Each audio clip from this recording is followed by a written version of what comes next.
अब शुरुआत करते हैं और क्योंकि कल इतना बड़ा दिन रहा अब लोगों का सवाल होगा कि क्या निफ्टी में बॉटम बन चुका है। मेरा व्यू तो खैर आशीष बहुत टाइम से रहा कि 21,800 पे बॉटम बन चुका है और जब वो डिक्लाइन आ रही थी तब भी एक व्यू ये था कि इसमें आप बाय करिए और मार्केट नया ऑल टाइम हाई लगाएगा। बेसिक व्यू मेरा अभी भी वही इंटैक्ट है। 21,800 पर निफ्टी का करेक्शन खत्म हो चुका है। ठीक है, क्या नया हाई लगेगा निफ्टी में, ये भी मेरा एक बेसिक व्यू है कि 4 जून के आसपास निफ्टी में ऑल टाइम हाई लगेगा। वो 4 जून से पहले लग जाए, 4 जून पे लग जाए, 4 जून के बाद लग जाए, चांसेस हैं कि आखिरी फेज तक या एग्जिट पोल वाले दिन मार्केट आपको नया हाई दिखाएगा। ये एक पॉसिबिलिटी है।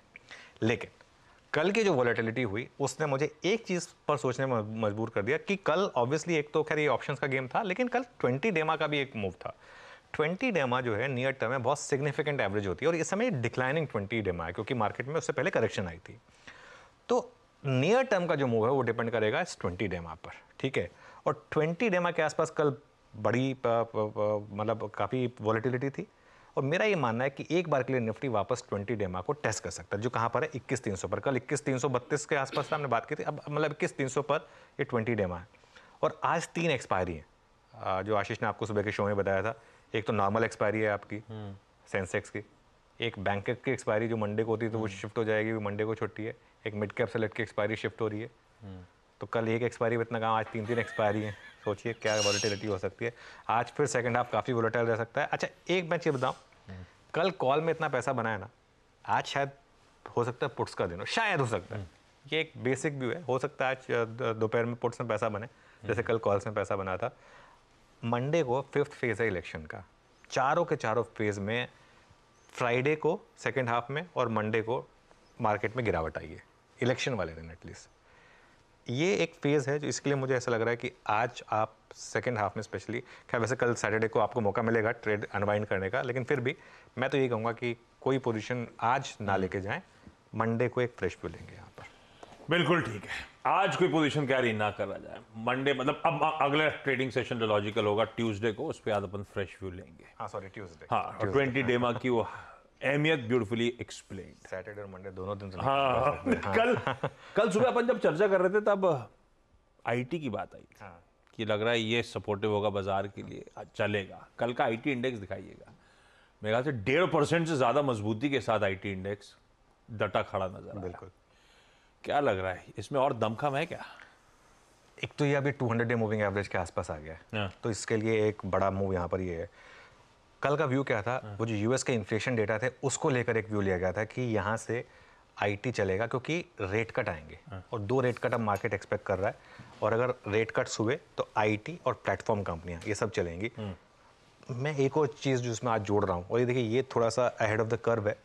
इन्फो एज के नंबर्स देखिए आप, और इन्फो एज के नंबर्स में जो ब्रोकरेजेस ने व्यूज़ दिए हैं वो देखिए।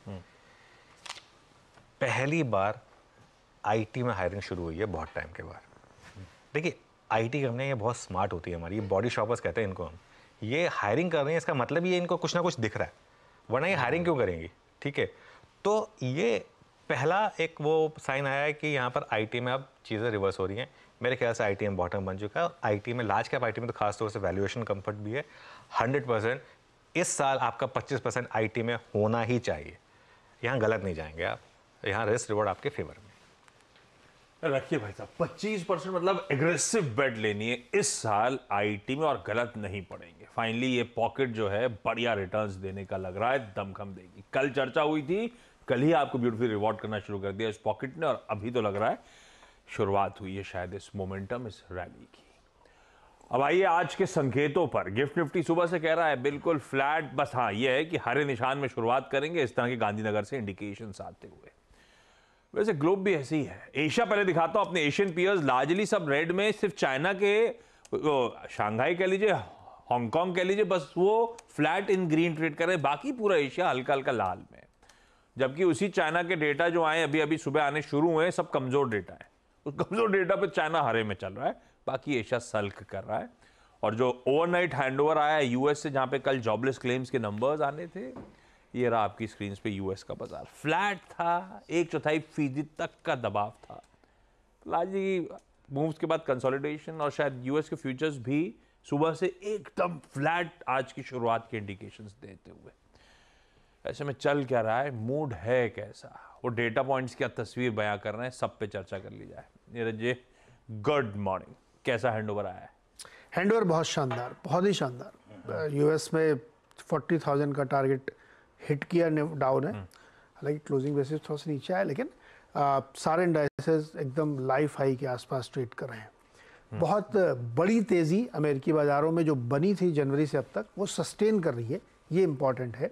और इस मार्केट ने वो दौर भी देखा जब रेट कट की उम्मीद बिल्कुल ख़त्म हो गई थी, तब भी उन्होंने उम्मीद नहीं छोड़ी और उसको टिके हुए हैं। तो कल भी वैसे ही हुआ, थोड़ी बहुत प्रॉफिट बुकिंग होती है क्योंकि अब लगातार डेटा का सिलसिला चलता रहेगा और हम लोग 11-12 जून के आसपास का इंतजार करेंगे, तो इसलिए मार्केट ने होप नहीं छोड़ी। ये एक बड़ी अचीवमेंट आप कह सकते हैं वहाँ पे कि ओल्ड इकॉनमी वाले स्टॉक, न्यू इकॉनमी वाले स्टॉक, सब में एक बड़ी तेज़ी है। और अगर रेट कट सितंबर में होता है या जून में उसकी हल्की सी एक कमेंट्री भी आ जाती है, तो कॉर्पोरेट अर्निंग के दम पे जो मार्केट अभी तक चल रहा था वो और बढ़ता हुआ दिखेगा आपको। तो जो बड़े बड़े टारगेट दिए जा रहे हैं 5700 इस तरीके के, वो सब अचीव होते हुए आपको S&P में दिखेंगे। तो मुझे लगता है कि यूएस मार्केट से तो कोई कंप्लेंट आपको कर ही नहीं सकते इस समय। ज़बरदस्त तेज़ी है वहाँ पे। कई बार डेटा ख़राब भी आता तब भी कोई फ़र्क नहीं पड़ता उनको, क्योंकि मार्केट ने ये समझ लिया है कि रेट कट तो हो के रहेगा चाहे जो हो जाए। क्योंकि अभी 2 प्राइमरीज़ की मेरे ख्याल में डिबेट होने वाली है, शायद बाइडन और ट्रम्प साहब की, इसी हफ्ते है शायद, और बहुत वीक पड़ रहे हैं बाइडन इस समय। तो रेट कट एक बड़ा सहारा है उनके लिए। उनको वैसे भी दिखाते हैं बेचारे जबरदस्ती थका थका सा हर जगह। कल एक मीम बना हुआ था, एक पंचिंग बैग था, उसमें ऐसे ऐसे बेचारे कर रहे थे। तो नेट ये है कि मार्केट बुलिश है और उसको उम्मीद है कि रेट कट होगा और कॉर्पोरेट अर्निंग्स को फिर फ्यूल करेगा तो और तेजी बनेगी। ये है वहाँ की कहानी। मतलब हैंडओवर तो बढ़िया है, सॉलिड। अब हम उसे कितना भुना पाते हैं वो अपनी जगह। वैसे अब हम छुट्टी पे जा रहे हैं ना, मतलब अभी तो नहीं, संडे को जेरोम पावेल की एक और स्पीच लाइन अप है, तो अपन अब ट्यूसडे को उस पर रिएक्ट करेंगे और इसमें फिर एक और तड़का ऐड हो जाएगा। मंडे को अपना वोट डालने की बारी है। तो 5वां फेज इलेक्शन से याद आया, आप अभी अपनी कमेंट्री में मेंशन कर रहे थे इलेक्शन रिलेटेड नर्वसनेस। 5वां फेज मंडे को।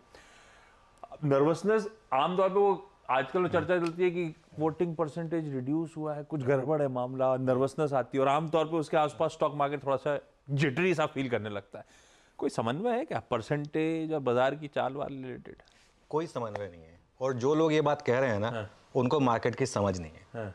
उनको मार्केट की समझ नहीं है। कुछ ऐसे लोग हैं जो ये समझते हैं कि उन्हें ही सब कुछ पता है और बाकी लोग तो बेवकूफ़ हैं, ठीक है ना। और उनको ये लगता है कि बस वो एक रिटेल के एक राजा बन चुके हैं और जो वो कहेंगे वही होगा। 1% भी वो नहीं है। वो आप मिसलीड कर रहे हैं लोगों को। मैं बोल रहा हूँ आप मिसलीड कर रहे हैं, या तो जानबूझ के मिसलीड कर रहे हैं या कोई आपको बोल रहा है मिसलीड कर रहे हैं। आप मिसलीड कर रहे हैं और अगर आप ये बात कह रहे हैं तो आपको मार्केट की समझ नहीं है। आज मैं ये बात बोल रहा हूँ साफ साफ, 100% इसका कोई रिलेशन है ही नहीं।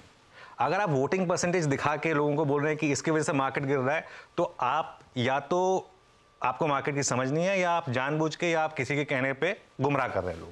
बात खत्म यहाँ पर।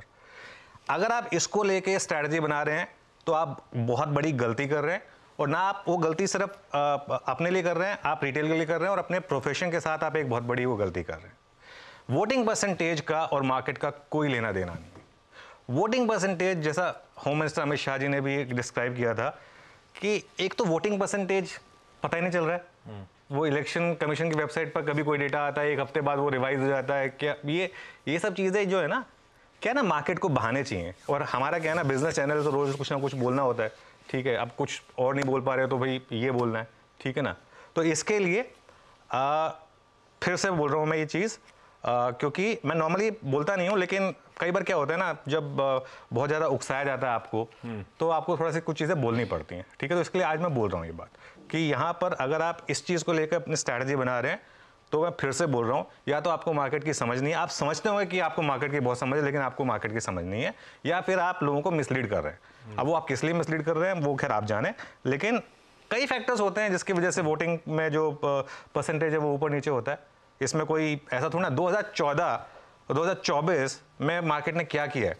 मैंने पूरा डेटा के साथ एक्सप्लेन किया था आशीष एक हफ्ते पहले कि 2019 में भी कैसे मार्केट फेज 1 टू फेज 4 के बीच में गिरा था। एग्जैक्टली वही चीजें बोली गई थी 2019 में एग्जैक्टली सेम चीज़ें बोली गई थी 2019 में कि ये वोटिंग परसेंटेज ऐसा है वैसा है, मार्केट शायद उतनी सीटें ना आए, ज़्यादा सीटें आई थी एनडीए की उससे, ठीक है ना। इस बार भी वही वोटिंग भरम फैला दिया आपको कि इसकी वजह से डर है। मुझे एक बात बताओ, मैं एक चीज़ ना लोगों को बार बार पूछता हूँ, जो लोग बार बार करें कि मार्केट में वोटिंग को लेकर डर था या मार्केट में इलेक्शन को लेकर डर था। अभी 3 महीने पहले ये स्टेट इलेक्शंस हुए थे जो राजस्थान और ये सब वाले, जो जिसमें वो सेमीफाइनल जिनको हमने माना था, उसके बाद ऐसा क्या इवेंट हुआ जिसकी वजह से पॉलिटिकल सिनेरियो चेंज हो गया होगा? उसके बाद उल्टा राम मंदिर इनॉग्रेट हुआ, उसके बाद तो उल्टा और ज़्यादा पॉजिटिव चीज़ें हुई है, ठीक है ना, इस करंट गवर्नमेंट के लिए, ठीक है। और एक चीज़ मैं बताता हूँ, बहुत लोग कहते हैं कि प्राइम मिनिस्टर की बॉडी लैंग्वेज को देख के लग रहा है कि वो शायद थोड़े से नर्वस हो गए, कुछ हो गए। अरे उनकी स्ट्रैटेजी जो है ना, वो होती है एक, जैसे कहते हैं एक, कई बार आप जैसे कोई वीक ऑपोजिशन होता है ना, तो आप 3 गोल 4 गोल 5 गोल अपना गोल डिफरेंस इंप्रूव करने की कोशिश करते हो आप। वो एक होम रन जिसे कहते हैं कि एकदम मैं एकदम 400 सीटें चाहिए ही चाहिए मुझे, ये मतलब वो वाली बॉडी लैंग्वेज है, ठीक है। वो खैर ऑब्वियसली इलेक्शन के रिजल्ट के बाद पता चलेगा। 2019 में भी एग्जैक्टली यही हुआ था। फेज 1 टू फेज 4 के बीच में 4-5 तक के बीच में मार्केट 4% गिरा था और उसके बाद मार्केट ने लाइफ टाइम हाई लगाया था, ठीक है ना। तो क्या है ना, अब ये बोलना है तो इसके लिए बोल दो कि भाई वोटिंग परसेंटेज जो है इसकी वजह से कल क्या मतलब एकदम से वोटिंग परसेंटेज आया उसमें मार्केट भाग गया। वोटिंग परसेंटेज कल कितने बजे आया था, मार्केट कितने बजे भागा कल अगर आप ये कह रहे हैं ना कि कल की मार्केट के मूव का एक्सपायरी से कोई लेना देना नहीं है, आप मार्केट नहीं समझते हैं। फिर आपको होना ही नहीं चाहिए उस जगह पर, आप मार्केट पर कमेंट्री करने के लायक नहीं है फिर उसके बाद, अगर आप ये बात बोल रहे हैं तो। ठीक है, देखिए एक क्या होता है, एक ये हो सकता है कि डिफरेंसेस हो सकते हैं, ठीक है, मेरा व्यू अलग हो सकता है, आपका व्यू अलग हो सकता है, ये चीज़ हो सकती है। लेकिन सिर्फ ये सोचना कि नहीं मेरा ही व्यू सही है और दूसरे का व्यू गलत है और ये इसका एक्सपायरी से कोई लेना देना नहीं है, ये कहना, अगर आपने कल की मार्केट में अगर आप ये मुझे बताने की कोशिश कर रहे हैं कि एक्सपायरी से कोई लेना देना नहीं है या ऑप्शन से इसका कोई लेना देना नहीं है और इसका पूरा का पूरा एक सिर्फ एक वोटिंग परसेंटेज आ गया, मैं कह रहा हूँ कोई नर्सरी का बच्चा भी हंसेगा आपके ऊपर, नर्सरी का बच्चा भी हंसेगा आपके ऊपर अगर आप इस तरीके की बात करेंगे तो, कि कल जो मार्केट है उसका कोई लेना देना नहीं है ऑप्शन से, पूरा का पूरा वोटिंग परसेंटेज को लेकर है। और अगर आप वोटिंग परसेंटेज को लेकर मार्केट को एनालाइज कर रहे हैं ना, प्लीज़ रिटेल की थोड़ी सी वो उनको बख्श दीजिए प्लीज़, उनके साथ इस तरीके से मत करिए। हाँ, कोई समन्वय नहीं है भाई, है ना। और खैर इस बार वोटिंग परसेंटेज बड़ा दिखेगा आपको, हम सब तैयार हैं वोट डालने के लिए। अरे ये अच्छा, लाइटर नोट पे जिस इलाके में वोट डालते हैं वहाँ इलाके में छुट्टी होती है। अपना तो मुंबई में डल रहा है इसलिए सब बंद है, इसीलिए आप लोग को भी छुट्टी एंजॉय करने को मिलेगी। अगले दोनों फेजेस इलेक्शन कमीशन ने सैटरडे को दे दिए, बेचारे वहाँ लोकल पॉपुलेशन के लिए बड़ी नुकसान हो गया। इतना सोचना चाहिए था।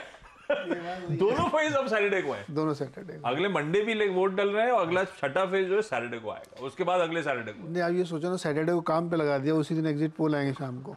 हाँ, और शाम को एग्जिट पोल आएंगे अगले सैटरडे को। खैर चलिए, बढ़िया तरीके सब कुछ मैप हो रहा है। अब आज के सेशन पे अप्रोच करा जाए। ग्लोब समझ लिया था अपन ने, ग्लोब का हैंडओवर अच्छा है, वो इक्विटी थोड़े लेथार्जिक से नजर आ रहे होंगे, हैंडओवर रिलेटेड कोई कंसर्न नहीं है। अब वो कल तो खैर एक एबरेशन वाला दिन था, पर फिर भी सेटअप समझ लिया जाए, कैसा लग रहा है? सेटअप ठीक है, सेटअप में कोई दिक्कत नहीं है, थोड़ा सा ओवरबॉट हो जाते हैं हम बीच बीच में, वो चलता रहता है। लेकिन कल DIS ने बाय किया 2100 करोड़ और FIs ने कल सेल किया 776 करोड़ 777 करोड़, तो FI की सेलिंग तो कम हुई है, ठीक है, वो तो खैर एक अच्छी चीज़ है। इंडेक्स फ्यूचर्स में अभी भी FI सेल करें, ये बाहर आ गया आपकी स्क्रीन पर, FIs की रेड और DIS की ग्रीन। और जहाँ तक बात है फ्यूचर्स की, आप देखिए इंडेक्स फ्यूचर्स में 741 करोड़ की सेलिंग हुई है, स्टॉक फ्यूचर्स में 2700 करोड़ की सेलिंग हुई है। विद इन इंडेक्स फ्यूचर्स क्या हुआ है, 126 करोड़ की बैंक निफ्टी फ्यूचर में बाइंग हुई है और 913 करोड़ की निफ्टी फ्यूचर में सेलिंग हुई है। ये बहुत इंटरेस्टिंग है, ठीक है, और वो ट्रेंड आएगा आपकी स्क्रीन पर, -213 -9 सेलिंग ही है बेसिकली इंडेक्स फ्यूचर्स में। और कॉन्ट्रैक्ट्स की जहाँ तक बात है, कल भी लॉन्ग कटे हैं और शॉर्ट्स ऐड हुए हैं सिस्टम में। ये देखिए बहुत इंटरेस्टिंग चीज़ है आशीष, कल मार्केट डे हाई पर बंद हुआ है लेकिन कल फिर भी 14,000 नेट शॉर्ट ऐड हुए हैं। और अगर आप ओवरऑल नेट शॉर्ट देखेंगे तब 2,60,000 करीब नेट शॉर्ट पर आ गए हम। अब बहुत लोग कहेंगे कि इसमें कॉन्ट्रैक्ट साइज वाला इशू है, बिल्कुल, तो अगर आप इसको एडजस्ट भी कर लें तो भी 1,30,000 पुराने डेटा के हिसाब से वो भी ऑलमोस्ट ऑल टाइम हाई पर अब आप आ गए हैं शॉर्टिंग पोजीशन पर। और 26%। अब ये देखते हैं ये शॉर्ट्स कवर होंगे या कैरी फॉरवर्ड होंगे जून सीरीज में, इंडिया विक्स कल थोड़ा सा 20 के नीचे आया, हालांकि 19.99, लेकिन फिर भी 20 के नीचे आया, थोड़ा सा कम हुआ। और पुट कॉल रेशियो है आपका 1.19 पर वर्सेस 0.92। बैंक की जहाँ तक बात है, एक ऐड हो गया बंधन बैंक। कल बंधन बैंक बहुत इंटरेस्टिंग था, कल स्ट्रॉन्ग मार्केट में स्टॉक वीक था और ऑलरेडी काफ़ी स्टॉक बैन में है, वो लिस्ट आपकी स्क्रीन पर आ जाएगी। और एक स्टॉक बैन से बाहर आया है, वो है LIC हाउसिंग फाइनेंस, तो उस पर भी हमारी नज़र रहेगी। देखते हैं फिर क्या होता है मार्केट में यहाँ से। सेटअप की कहानी ये है। अब चलिए आज का अप्रोच। अच्छा, कल सुबह चर्चा हो रही थी, वो मेरे ख्याल से 22,300 के कॉल राइटर और उसका कंफर्ट जोन था 335 तक का। एक बार उसके बियॉन्ड निकलेगा तो फटेगा। हाँ, वो गजब का मूव आया उसके बाद। खैर, अब आज का सेशन वो ये पोल रिलेटेड नर्वसनेस क्रीप इन करेगी। मल्टीपल एक्सपायरीज का दिन है, एक अजीबोगरीब सा कल सेशन खड़ा और एक वीकेंड भी खड़ा है सामने। करूँ क्या निफ्टी में आज? बिल्कुल। देखिए, पहले तो आज निफ्टी पर थोड़ी सी अप्रोच जो है मेरी वो रहेगी लेवल बेस्ड। निफ्टी पर पहला सपोर्ट है 22,250 से 22,300, ठीक है ना। और इसको मैं प्रोड्यूसर आपको बोलूँगा कि पूरा लिखा करें, 22,250 से 22,300, ठीक है। 10 और 20 day exponential moving average, 10 day exponential moving average 22,250 के आसपास है, 20 डे एक्सपोनेंशियल मूविंग एवरेज 22,300 के आसपास है। और बड़ा सपोर्ट कहाँ पर है? 22,054 पर, जो कि कल हुआ। अब ऑब्वियसली वो काफ़ी डीप है, ठीक है। अब उतना डीप स्टॉप लॉस तो लगाना मुश्किल हो जाएगा थोड़ा सा। तो रेजिस्टेंस कहाँ पर है? पहली रेजिस्टेंस है 22,475 से 22,500 चार्ट के हिसाब से, और बड़ी रेजिस्टेंस है 22,750 से 22,800 ऑल टाइम हाई। मेरा व्यू ये है कि मार्केट ऑल टाइम हाई की तरफ जा रहा है, तो अगर आप पोजिशनल ट्रेडर हैं तो आप बने रहें विद अ स्टॉप लॉस कल का वाला लो, ठीक है, पोजिशनल ट्रेडर। और ये मेरा व्यू पिछले आई थिंक 10 दिन से रहा है कि इस मार्केट में अब आप लॉन्ग में बने रहें, और एक मार्केट बॉटम बना चुका है। लेकिन फ्रेश बाइंग कहाँ करनी है, वो ज़्यादा इंपॉर्टेंट है। पहले तो मैं बताऊँ, एक आज बिकॉज 3 एक्सपायरीज हैं, एंड बिकॉज एक फिफ्थ फेज आपके सामने खड़ा है, और एनेक्डोटल एविडेंस है कि उससे पहले एक बार मार्केट में नर्वसनेस आती है, एक सेल ट्रेड बनती है। अगर वो चली तो अच्छी चलेगी, नहीं चली तो आपका स्टॉप लॉस लग जाएगा। बहुत छोटा सा एक जोन है 22,425 से 22,475, हम उसी में खुलने की तैयारी कर रहे हैं, और 22,525 का एक स्टॉप लॉस लगा दीजिए। अगर ये ट्रेड चल गई ना, तो रिस्क रिवॉर्ड आपका बहुत अच्छा है, क्योंकि 50 पॉइंट के स्टॉप पर आपको ये 150-200 पॉइंट दे सकती है एक बार के लिए, ठीक है। तो ये एक ट्रेड होगी। अब आते हैं कि बाइंग कहाँ करनी है। बाइंग करने के लिए अब आपको थोड़ा वेट करना पड़ेगा फ्रेश बाइंग के लिए, 22,150 से 22,250 के जोन का। वो नहीं आया तो नहीं आया, बैड लक। और 22,050 का stop loss. Level based trades हैं आज। मेरा व्यू लेकिन बहुत क्लियर है, और ये मेरा व्यू, मैं ऐसा नहीं है कि अब स्क्रीन ने दिखा दिया इसके लिए बोल रहा हूँ, उसके बाद तो बहुत ईजी है बोलना। एक बार मूव आ जाए उसके बाद तो मैं भी बोल सकता हूँ। अब आज मूव आ गया, अब मैं भी बोल देता हूँ कि अब मार्केट में डर खत्म हो गया, अब मार्केट ऑल टाइम हाई लगाएगा। अरे डरा कौन रहा था? जब उस समय का मौका था, तब बताना था ना कि भाई इस डर में खरीदने की जरूरत है। अब तो कोई भी कह देगा आपको कि ऑल टाइम हाई आएगा। खैर एनीवे, वो टाइम था 21,800, 21,900, 22,000 के आसपास का। एनीवे, लेवल बेस्ड ट्रेड करें। और एक और चीज़, आज ट्रेड थोड़ी लिमिटेड रखें। कल इतना बड़ा मार्केट में मूव आया है, आज एक बार के लिए हो सकता है मार्केट आपको छोटी रेंज में वॉलेटिलिटी दिखा दे, और स्पेशली 3 एक्सपायरीज हैं इसके लिए भी। ये हो गई निफ्टी की चाल की बात। निफ्टी बैंक पे उतरी है। खैर, HDFC बैंक का दमखम था कल जाते जाते। खैर, रिलायंस से पहले HDFC बैंक का मूड बनना शुरू हो गया था। कैसा लग रहा है निफ्टी बैंक? हमारा ये गो टू पॉकेट रहा नहीं है आज के लिए व्यू, लेकिन क्या? देखिए, निफ्टी बैंक में एक तो चीज़ बहुत क्लियर है, ट्रेड करें सिर्फ इंट्राडे पर करें। हाँ। और दोनों तरफ की ट्रेड्स लें, क्योंकि अदरवाइज कोई बैंक निफ्टी में ट्रेड नहीं है। कल भी देखिए 20 डेमा पर ही जाके रुका है बैंक निफ्टी, ठीक है। तो एक ही रेजिस्टेंस है यहाँ पर 48,000 टू 48,100, जो आपका 20 डेमा है। और अगर 48,100 फेल होने लगे तो एक सेल कर दीजिए 48,200 के स्टॉप लॉस के साथ। ये ट्रेड आपको 300-400 पॉइंट दे सकती है एक बार के लिए। बैंक निफ्टी में अगर कोई ट्रेड है तो इंट्राडे में तो वो यही है मेरे पास, और कोई नहीं है। बाय जोन है 47,400 टू 47,500, लेकिन वो पता नहीं वो आएगा या नहीं आएगा स्क्रीन पर, एक 47,200 के स्टॉप के साथ। लेकिन बेटर रहेगा आप इंडिविजुअल स्टॉक स्पेसिफिक ट्रेड्स लें बैंक निफ्टी में, तो वो बेटर रहेगा आपका। अच्छा, मुझे एक चीज़ और बता दीजिए आशीष, कल वोटिंग परसेंटेज आया, चलिए ठीक है, HDFC बैंक क्यों भागा उसकी वजह से? रिलायंस क्यों भागा उसकी वजह से? भाई ये तो भाई स्टॉक्स जो नॉर्मली मतलब इनका मतलब इन दो स्टॉक्स का वोटिंग परसेंटेज से क्या लेना देना है? ये दो मार्केट के सबसे बड़े स्टॉक्स हैं।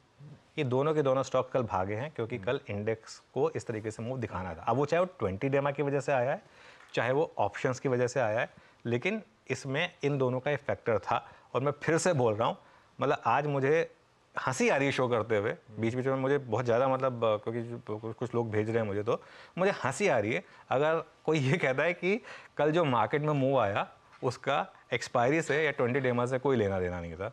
ऐसा है तो फिर मुझे लग रहा है मुझे वापस एक बार स्कूल जाना पड़ेगा, मार्केट के कोई फ्रेश सीखना पड़ेगा। वैसे तो खैर सीखना रोज़ चाहिए, मतलब सबको बोलता हूँ मैं, कभी भी किसी को ये लगने लगे ना कि हमें सब कुछ पता है, तो वो एक मतलब एक जैसे कहते हैं ना आपका एक पीक होता है। रावण को भी ये लगता था कि वो सब कुछ जानता है, ठीक है ना, और फिर हम सब जानते हैं क्या हुआ। तो ये चीज़ें ना लाइफ में हम्बल रहिए, बहुत ज़रूरी होता है। ह्यूमिलिटी कभी नहीं खोना चाहिए आपको, चाहे आप किसी भी पोजीशन पे पहुंच जाएं। Wise words. चलिए, सिडनी सेवाज का मॉर्निंग पैनल रेडी हो रहा है, उनके पास चलेंगे, लेकिन पहले यहीं पे अपन लोग मैक्रो से माइक्रो पे उतर आते हैं।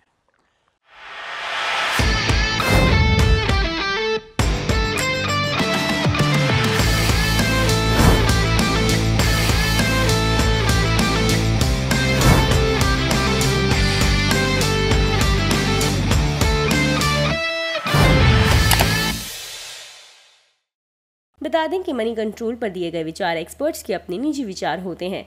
वेबसाइट या मैनेजमेंट इसके लिए उत्तरदायी नहीं है। यूजर्स को मनी कंट्रोल की सलाह है कि कोई भी निवेश निर्णय लेने से पहले सर्टिफाइड एक्सपर्ट की सलाह लें।